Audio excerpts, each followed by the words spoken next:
Bom dia, turma. Hoje a gente vai iniciar o capítulo 12, tá? Que ele é referente à medida de massa, capacidade e tempo. São 3 medidas separadas.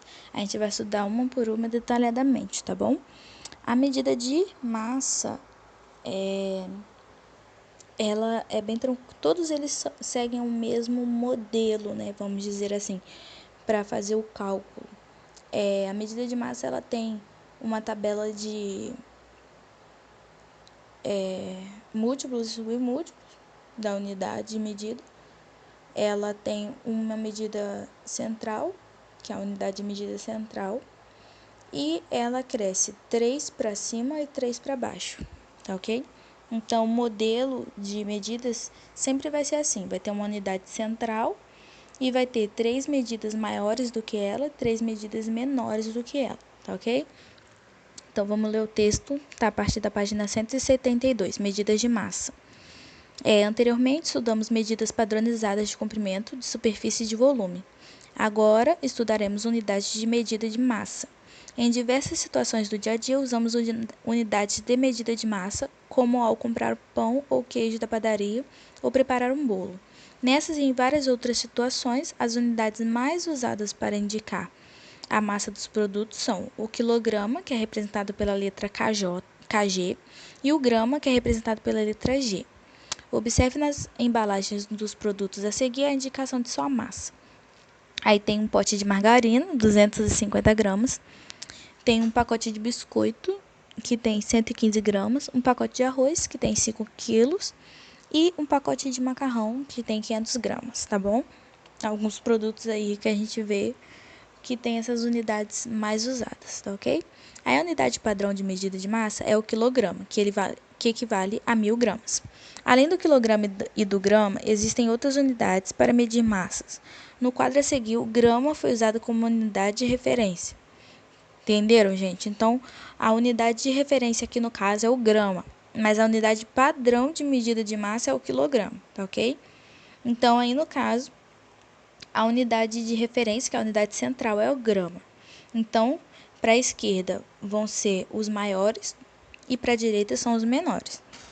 Aí fica nessa seguinte ordem: quilograma, que é KG, hectograma, HG, decagrama, que é DAG, grama, G, decigrama, DG, centigrama, CG e miligrama, MG.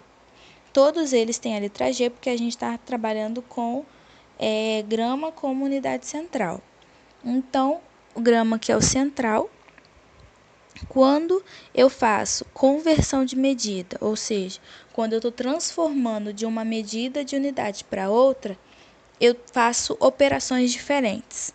Quando eu estou de um menor para um maior, eu divido por 10 a cada casa. Quando eu estou do maior para o menor, eu multiplico por 10. Então, quando eu estou com uma unidade de medida maior para um menor, eu multiplico por 10. Quando eu estou do menor para o maior, eu divido por 10. Ah, professora, mas se eu quiser fazer a conversão de um para o outro que não está do lado, se eu quiser pular umas 2, 3 casas, não tem problema. Você pode fazer de 10 em 10 até chegar na casa que você quer, ou você pode multiplicar direto pelo que você quer. No final da página ele mostra um exemplo.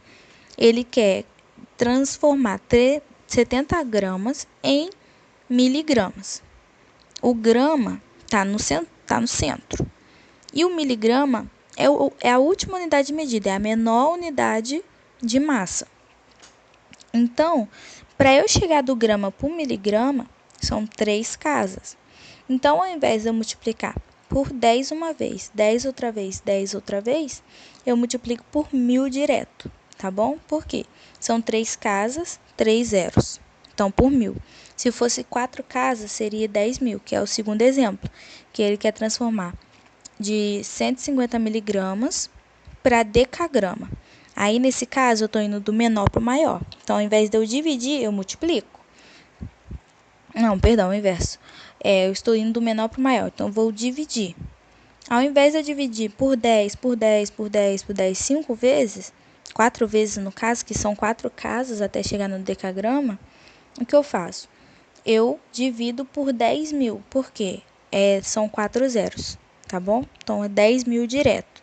Se fosse 3 casas, se fosse 2 casas, seria por 100. Se fosse 6 casas, seria por 100.000, tá ok? Então, por aí vai. Você conta a quantidade de casa, a quantidade de zero, tá? Só isso, galera. A matéria é bem tranquilinha. A próxima medida que a gente vai ver é a medida de capacidade, que a gente vai ver litro. E por último, a medida de tempo. Bem tranquilo, tá? Então, a medida de massa ele tem bastante exercício para vocês exercitarem bastante.